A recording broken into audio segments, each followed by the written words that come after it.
जिस दौर में शिक्षा व्यापार का शिकार हो रही हो, जिस दौर में शिक्षा पर तमाम कुल्हाड़ियां एक साथ चल रही हो, तलवार लटकी हो छात्रों पर, उस दौर में पटना में प्रेरणा आईएएस एक नया इतिहास लिखने की कोशिश कर रही है। हम इस वक्त पटना में है। पीछे देखिए, संस्थान का नाम लिखा है प्रेरणा आईएएस। ये एक कोचिंग संस्थान है। कोचिंग संस्थान तो तमाम है, ये खास क्यों है, हम यहाँ क्यों हैं? इसलिए कि प्रेरणा आईएएस उन छात्रों के लिए प्रेरणा बन रही है जिनका हौसला टूट चुका था, जिनके पास पढ़ने लिखने को हिम्मत और पैसे दोनों नहीं बचे थे, आर्थिक स्थिति ठीक नहीं थी। उनके लिए प्रेरणा आईएएस एक ऐसी कोशिश है जो उन्हें बीपीएससी, यूपीएससी और तमाम पीसीएस के जो पद आते हैं, तमाम राज्यों में जो पीसीएस की भर्तियां होती हैं, उनमें कम्पीट करने का एक मौका दे रही है। हमारे साथ लालटूल जी है, जो ये संस्थान चलाते हैं, जो इसके संस्थापक हैं, और तमाम छात्र आप पीछे देखिए जो बैठे हैं, जो गरीब तो नहीं कहूंगा, लेकिन उस तबके से आते हैं जिनकी स्थिति इतनी ठीक नहीं है कि वो आराम से पढ़ाई कर पाते, बड़े संस्थानों में जाते। मुझे याद है जब मैं पहली बार 2015-16 में यूपीएससी की तैयारी के लिए दिल्ली गया, तो छोटे से बड़े संस्थानों में तकरीबन 60-70 हजार से शुरू होकर 1.5 से 2 लाख तक फीस थी बेसिक कोर्स की।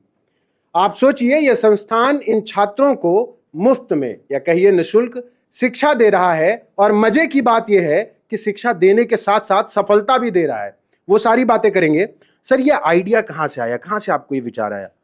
हम लोग का एक ग्रुप है, ब्यूरोक्रेट्स एंड पदाधिकारी, वकील भी हैं, जज भी हैं, डिप्टी कलेक्टर भी हैं, व्यवसायी भी हैं, सामाजिक कार्यकर्ता भी हैं। सब लोगों को दिमाग में आया कि हम लोग को वंचित समाज या दबे कुचले लोगों के लिए, ओबीसी, एससी, एसटी यानी जनरल क्लास के भी जो वंचित लोग हैं, उनके लिए कुछ करना चाहिए। और हम लोग मीटिंग करके इसको संचालित किया। तो कितना मतलब टाइम लगा? ये 2 साल तकरीबन आप बता दें, कितने साल से चल रहा है? हम लोग लगातार मीटिंग करते रहे, बैठक होती रही, और फिर जा करके फाइनली हुआ कि सगुना मोड़ पे मेरी एक ही प्रॉपर्टी है, इसमें हम जगह दिए और संचालित होने लगा, चलने लगा। तो ये संचालन करने में आपको कितना खर्चा आ रहा है? ये 1 से 1.5 लाख रुपया ऐसे पर मंथ खर्चा हो रहा है, लेकिन इसके संसाधन को और ये सब करने में 10-15 लाख रुपया और लगे हैं। 15 लाख और लगा है जी। अभी तक कितना बैच निकला है आपके यहाँ से?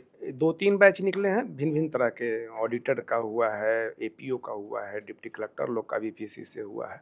उसमें करीब 50 बच्चे निकले हैं यहाँ से। मतलब 50 बच्चों का सिलेक्शन हुआ है। ये बड़ी बात है सर, बधाई हो आपको। लेकिन क्या आप कोई भी शुल्क नहीं लेते छात्रों से? एकदम निःशुल्क है क्या? बच्चे से पूछिए सर।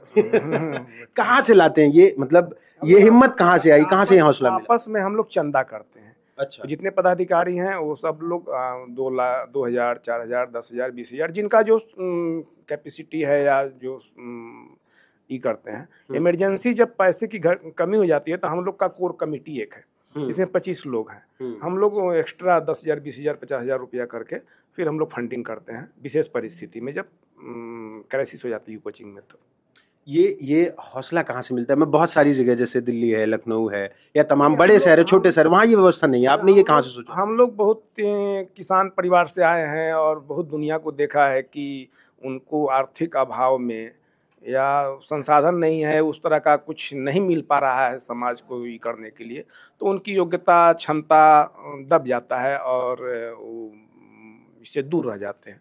तो हम लोग को लगा कि नहीं, हम लोग को समाज के लिए, दबे कुचले वंचित लोगों के लिए कुछ करना चाहिए।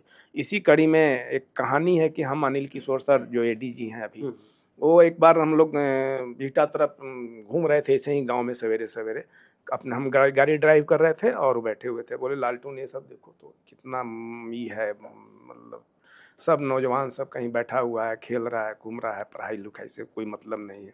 तो वो हुआ कि हम लोग को कुछ करना चाहिए समाज के लिए।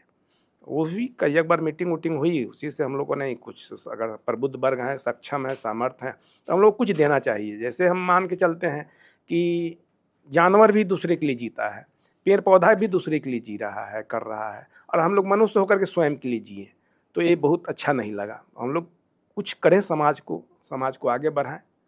अच्छा, अगर मान लीजिए किसी छात्र को यहाँ आना है, अगर आपके यहाँ ज्वाइन करना है, तो क्या प्रोसेस है, कैसे आएगा? वो एक इंट्रेंस टेस्ट हम लोग लेते हैं संडे के संडे, और ऐसे भी जब बैच ख़त्म हो जाता है तो सम्मिलित रूप से एक बड़ा लेते हैं, और उसमें जो सिलेक्शन हो जाते हैं उनको हम लोग एडमिशन ले कोई लेते कांटेक्ट नंबर अगर कोई कांटेक्ट करना तो ये लालटून जी हैं जिनका ये प्रयास है कि दबे कुचले वर्ग के वो छात्र जो पीछे रह गए उन्हें आगे लाया जाए। उन छात्रों से भी बात करेंगे और तमाम आप पीछे देखिए तमाम छात्राएं हैं और छात्र हैं जो तैयारी कर रहे हैं, ये सारे बीपीएससी की तैयारी कर रहे हैं। चलो इनसे भी बात करते हैं थोड़ी। भाई क्या नाम है आपका? मेरा अमरीश कुमार नाम हुआ। अमरीश भाई कहाँ से आए हो आप? हम मोतिहारी से हैं। मोतिहारी से? Yes sir. अच्छा, इसके पहले अभी कब ज्वाइन की है कोचिंग? अभी लगभग ये 17वीं बीपीएससी का बैच चल रहा है, तो हम्म। फर्स्ट हम एंट्रेंस दिए थे, उसके बाद एंट्रेंस एग्जाम में सफल हुए, उसके बाद यहाँ से क्लास कर रहे हैं। लगभग 6-7 महीना हो गए। अच्छा, अगर प्रेरणा आईएएस में आपको मौका मिला है, मान लीजिए अगर आपको फीस दे के पढ़ना पड़ता तो वो बेहतर था कि ये?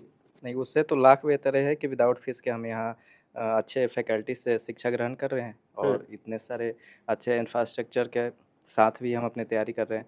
जहाँ पटना में ही देख लीजिए आपकी, और जो कोई भी कोचिंग संस्थान है वहाँ पे मिनिमम फी वहाँ का 1 लाख रुपए है या 80,000 जो भी हो, तो वहाँ इंफ्रास्ट्रक्चर और एसी के साथ में पढ़ रहे हैं। यहाँ हम लोग विदाउट पैसा के इतने अच्छे वातावरण में पढ़ रहे हैं, अच्छे शिक्षक से हम लोग शिक्षा ग्रहण करें, तो ये बड़ी बात है हम लोग के लिए। ठीक है। क्या नाम है बेटा आपका? रेनू कुमारी। रेनू, कहाँ से हो आप? बस खवाल। हाँ, बस यहीं खवाल। अच्छा पटना। कब से तैयारी कर रहे हो आप? बस 6 महीना हुआ सर। 6 महीना। इसके पहले कर रहे थे कहीं? नहीं नहीं। नहीं। अच्छा, क्या लगता है प्रेरणा आईएएस आपके लिए मौका है? हाँ, बहुत बड़ा मौका है सर। कितने लोग ऐसे हैं जो फीस दे के पढ़ सकते थे किसी बड़े संस्थान में 1-1.5 लाख रुपए की? आप में से कितने लोग हैं? हाँ, एग्जाम क्लियर नहीं होने के बाद दूसरी बार फी नहीं पे कर पाए। हाँ, क्या कह रहे हो? एक बार कोर्स ले लिए, हाँ, अगर क्लियर नहीं हुआ तो फिर से ज्वाइन करना होता है ना, 1 साल बर्बाद हो जाता है। नेक्स्ट अटेम्प्ट के लिए आप फिर से ज्वाइन नहीं कर पाते हैं ना, तो वो प्रॉब्लम आ रहा था। मतलब एक बार तो आप कहीं से व्यवस्था करके दे दोगे उनको पैसा? ये हाँ, जो पहले पिछले कोचिंग में जो था महिंद्रा, फिजी, ये सब जगह, तो नहीं होने के बाद दोबारा से सब रुक जाता है। फिर फैमिली सपोर्ट भी नहीं करेगा कि फी लेकर पढ़ाई नहीं पूरा हो रहा है, तो यहाँ एक स्ट्रांग हेल्पिंग हैंड है ये, कि जो कैपेबल नहीं है उनको सपोर्ट प्रोवाइड करता है, बहुत क्वालिटी सपोर्ट, तो बहुत थैंकफुल। क्या नाम है आपका? चंदन। चंदन। पटना से ही हो, बाहर से आए हो आप? बेटा से। हाँ, बीटा से। बीटा से। कितनी दूर है यहाँ से? 20-25 किलोमीटर। 20-25 किलोमीटर। रोज आते हो यहाँ पढ़ने? भाई क्या नाम है? ये सारे बैक बेंचर्स हैं। क्या नाम है आपका? अमित कुमार। अमित भाई, कितने दिन से तैयारी कर रहे हो? तैयारी तो पहले से ही है सर, पर यहाँ इस कोचिंग में 7 महीना 8 महीने से पढ़ने आ रहे हैं। आज फायदा होता है सर, फैकल्टी बहुत अच्छे हैं यहाँ के। कैसा है ये अवसर? नहीं मिलता तो क्या करते?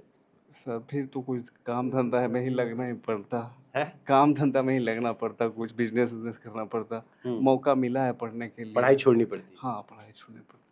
ठीक है। ये तमाम छात्र हैं जो कह रहे हैं कि किसी तरीके से। अच्छा, कितने लोग ऐसे हैं जो किसान परिवारों से आते हैं? एक कितने थोड़ा खुल के हाथ उठाओ, गिन लें हम। हैं? लगभग सारे ऐसे परिवारों से हैं जो खेती किसानी पर निर्भर परिवारों से हैं। और हाँ 80% मान लो। और इनके पास उतने संसाधन नहीं है और किसी तरीके से जमीन बेच के या जो भी कह लीजिए, किसी तरीके से अगर एक बार कोचिंग की व्यवस्था हो भी जाती और मामला ठीक नहीं बैठता तो फिर उनके लिए आगे की पढ़ाई मुश्किल हो जाती। पीछे बैठा बच्चा कह रहा है कि एक बार तो चलो हम पढ़ लेते, लेकिन मान लो अगर सिलेक्शन नहीं होता तो इतना बढ़िया रास्ता दिखाने वाला, इतने अच्छे शिक्षक और इतनी बढ़िया कोचिंग की फीस भरने की हमारी हिम्मत नहीं थी। प्रेरणा आईएएस ऐसे बच्चों की हिम्मत बन रही है। जो भी लोग पटना के आसपास हैं, अगर उनको लगता है कि उनके अंदर वो कैपेसिटी है, वो टैलेंट है, लेकिन आर्थिक रूप से कमजोर है, तो वो प्रेरणा आईएएस से संपर्क कर सकते हैं। और लालटून जी और उनकी टीम, उनके शिक्षक, तमाम लोग बधाई के पात्र हैं कि एक शानदार कोशिश कर रहे हैं।